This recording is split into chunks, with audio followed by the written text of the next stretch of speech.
The turn off down the eating a bit. Yeah. Just be careful, I'm a snowflake. Pressure. But yeah, I think the cost bracket for a trader, you see, I'd say potentially it's quite high. Well, how I do it, I like to bulk buy, don't I? And then bulk sell. Yeah. Whereas it's probably not the best, definitely not the best, is it? But whereas with my business model, which is what I'm going to be encouraging GT Automatics to, once he gets over his addiction of buying on VCA, is smaller stock replenish for a quicker turnover, which then you'd see a higher profit margin if it's a quicker turnover. yeah, definitely. If that makes any sense. But it's where I think, I mean, right now, don't get me wrong, GT Automatics are doing really well. Yeah, we've established now. Yeah, we are doing really. established. Yeah. And I think that's because we both input equally and so much into it. 24 hours at sea, or Yeah. at least 10 hours a day, isn't it? 10 hours a day, like. Yeah, so Greg does all the manual labour, bless him. He has been teaching me some bits, so that keeps the cost down as well, doesn't it? Like if you can limit the amount of garage use, then is that lorry broke down or something? Why are we all crawling when after that lorry they're all going really fast? Sorry, I'm just noticing the traffic here. Yeah, we're coming up to the junction anyway, aren't we? Yeah. But yeah, so yeah, that keeps your cost down, but What keeps the cost down? you doing the work yourself and Yeah. and you know, you source your parts from now. Best place to source it. I would say the best place for me is, it's got to be, alright, so you've got, for parts, you've got 3 main sources. You've got Amazon, GSF, and you've got eBay. Yeah. I wouldn't even put Euro parts into it because Euro parts are normally more expensive than GSF, aren't they? Yeah. But I don't know if they use better parts or whatnot. But I don't know why their prices are a bit more, innit? So Yeah, that's what I'm saying, but that's our personal preference, isn't it? Yeah, that's our personal preference. Really looked into it. So it's no like it's nothing, nobody's saying anything bad about Euro parts because we have used them as well, you know. Yeah, we do use them. Yeah, so the best place to get the parts from is either GSF, eBay, or Amazon. Because what are you thinking? I like Amazon because it's speedy delivery. Next day, isn't it? And Next day, or sometimes the same day. But that's only because our turnover on cars is quick. Does that make any sense? Yeah. So we normally like to get them in and get them gone almost instantaneously. But if you've got a few days to wait, eBay normally sometimes is a bit cheaper, I'd say. eBay is definitely the cheapest. Then you got Amazon in second place, and you got GSF. Yeah. And then in fourth place you've got Euro parts. I'm not too sure about that. What's that orange one? What always comes up? It's always got loads of orange in the background, kind of some German kind of. Oh, I don't know. But anyway, yes, that's what. eBay takes too long. What eBay is good for, now we're saying that actually eBay started doing it one day, the next day delivery. Oh, don't tell me that. Yes, they're starting to, well not for clothes, it's mainly for like car parts. So yeah, I've been using eBay a lot with the one day, like. So I think they're trying to keep Amazon there. Probably. eBay is definitely cheaper, 100%. Then you got Amazon, then you got GSF. But another trick is if you're buying from like a PCA and you're a newbie, I think look on the MOT history. So even if it's got no MOT, because cars with no MOT goes cheaper, doesn't it? Yeah, loads cheaper. Trick. So basically, when you're looking for the failures, you look and think, okay, it's failed on that. You know what I mean? So then what you do is you're planning on winning that. The moment you've won it, you buy the parts from eBay before you have to buy it once you win it with, you know. Yeah, like for example, you know, if you need brake shoes or whatever, or you just buy all the parts, and then so they're on their way before you've even got the car. So by the time you pick up the car, your parts will be there. Delivered, so it's quicker. And then you just know what you're fixing. So that cuts down. I always do that. So at least then you know, okay, failed on that. And then you just fix all the parts you failed on. It's a win-win, isn't it? Yeah, so that cuts down. So so that cuts a lot of cost down, doesn't it? Yeah. And I think this is going to sound weird using this as a cast down area, but a reliable garage, because sometimes there may be certain aspects that can't be fixed or could be fixed but not time efficient. And well, more than a pothole, that was a crater in the earth. And sometimes if we do, we use, as I've previously said before, Albion Park Motors in Worcester. Now they are really competitively priced and their work is good and it's quick as well, isn't it? So, professional as well, you know. Like, it's a good group of lads. It's a good group of lads. But definitely the best, I'd say Worcester hands down, and the best. Right.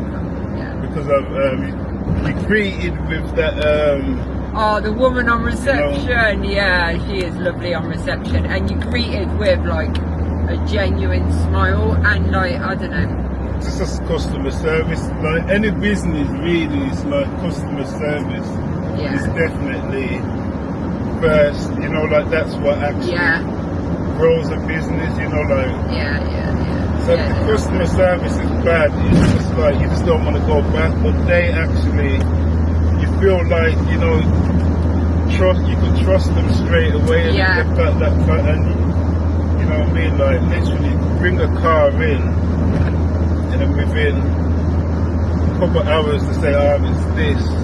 You want to go, you know what I mean? So you want to go ahead, and they're pretty good with prices as well. So so shout out Albion Park Motors in Worcester. And then I think once you're a regular as well, you just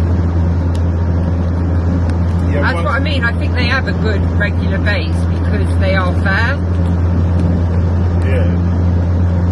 Yeah, it's a nice family business, isn't it? So love them. Yeah. You have to be your fan lines correct. I'm just gonna put it out there. We aren't being sponsored by Albion Park Motors or anything. You know, this isn't. They aren't putting into the channel. We're just giving a genuine feedback, a genuine review of who we like, what we like, and why we like it. For me, Greg, it is Albion Park Motors in Worcester. So Yeah, because it gives the MOTs a good thorough going over, because safety is the main thing, you know what I mean, like when it comes to selling cars, like, in fact, that would be if John just about to smoke it, he took it. Sorry, give it to you.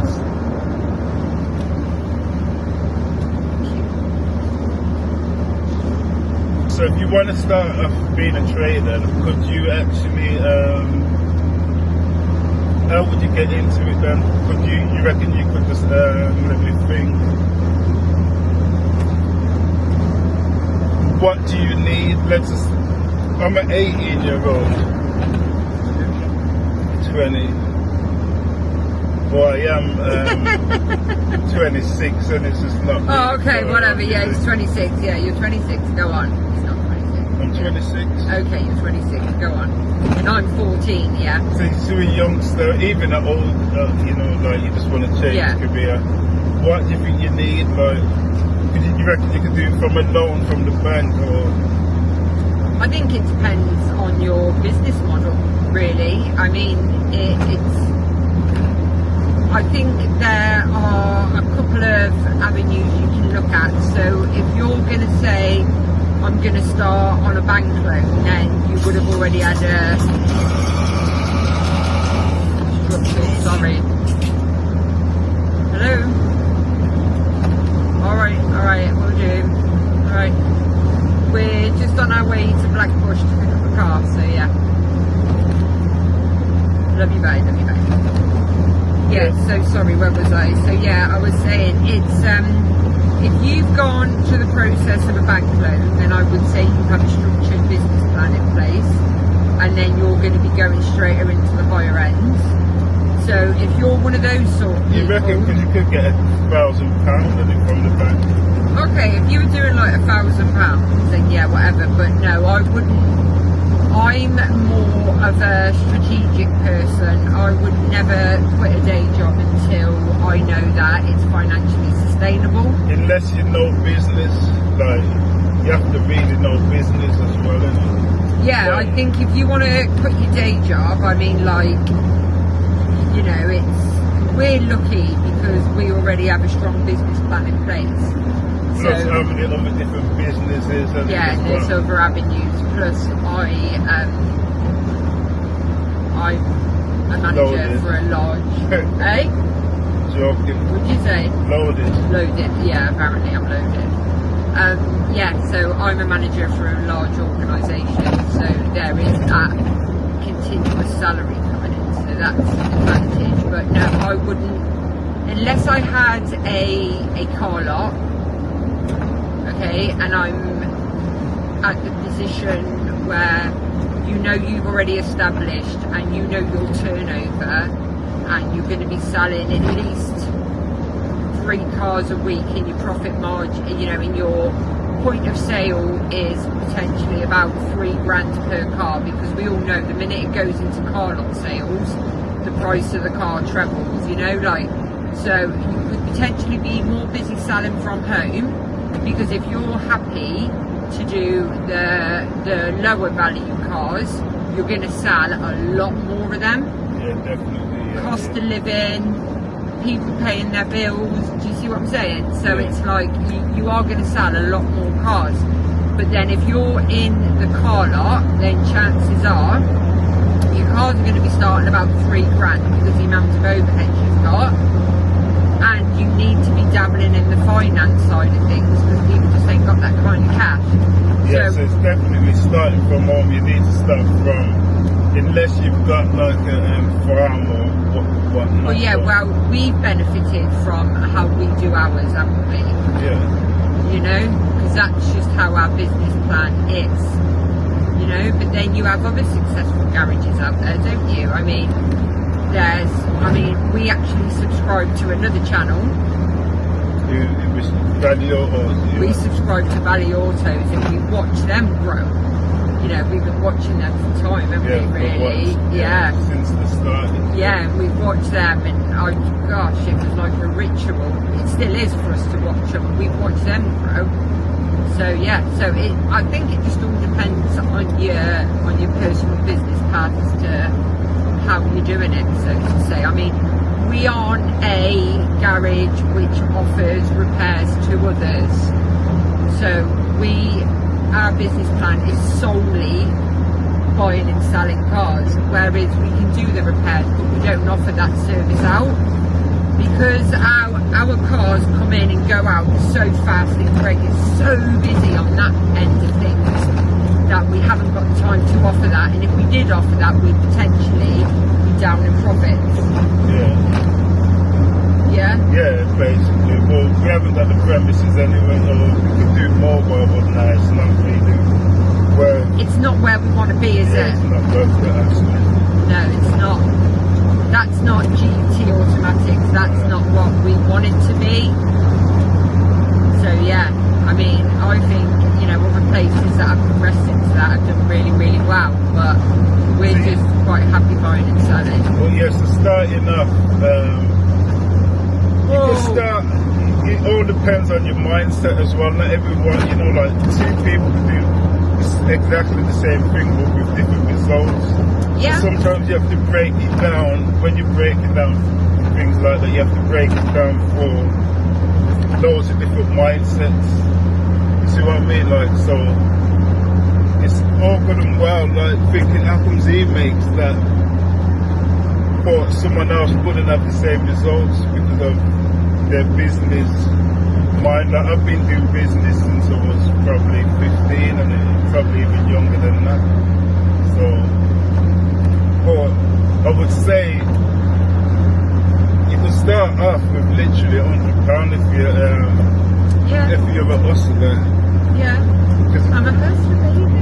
Because you could buy a car for a Facebook for £80 and then flip it and then for £1,000, then it, you know what I mean? Like, so it's all about how good a hustler you really are, isn't it? Yeah. And I think that's why when we started out, our journey has been a successful one, because we have the mindset. The hustler side. Sorry. Okay. We have the hustler side, and we have the business mind. And the drive, you've got everything. You've got the drive, strong relationships, strong team. Strong. We are foundation. Everything's there, isn't it? Yeah, because some people think, oh gosh, I couldn't work with my husband or my wife all the time, but for us, I wouldn't have it any other way. Like, we think exactly the same, and that's why it works so well. So if you are ever going to go into it with a partner, business partner, make sure you have the same mindset. Like, me and Greg, I think we are the same person, to be fair. Yeah. Like, I'm just younger than him. Apparently he's 26. So but we have the same mind. And are you 80s or 90s? You know I was born in the 80s, so were you. No, I wasn't. I don't know why you think this. He's actually older than me. Sure, I'm not. I'm a 90s baby, obviously. There's a fan in front of us who's a prick. Excuse my French. Bonjour. Yeah, but anyway. I was born in 96. So I don't know how that makes, what carry on anyway. So where we are, I think we share everything, ups, downs, highs, lows, everything with the same person. So that's why we know that we work. So if you're going to get a business partner, make sure you're on the same wavelength, because if you're not, it's never going to gel. I mean, it's good to have a difference of opinion, but I think the opinions always need to meet eventually when it's... You don't want to be... Yeah, it's better off turning it with that, so we're not interrupting. Well, it don't matter when it's... Yeah. I don't know if I can. But so... That's my... So where was we? So the hidden cost is just start off... Shut. Is it shut? Yeah. That's why no one else is in it, only us. And the police car at the end. And the pole. We always see the pole on the journey. Hey, Mr. Pole. It's not even a proper pole, it's a traffic officer. Okay. But they are real popos, sorry. Take that back. I'm police. So that's hard to say your hidden costs, really, isn't it?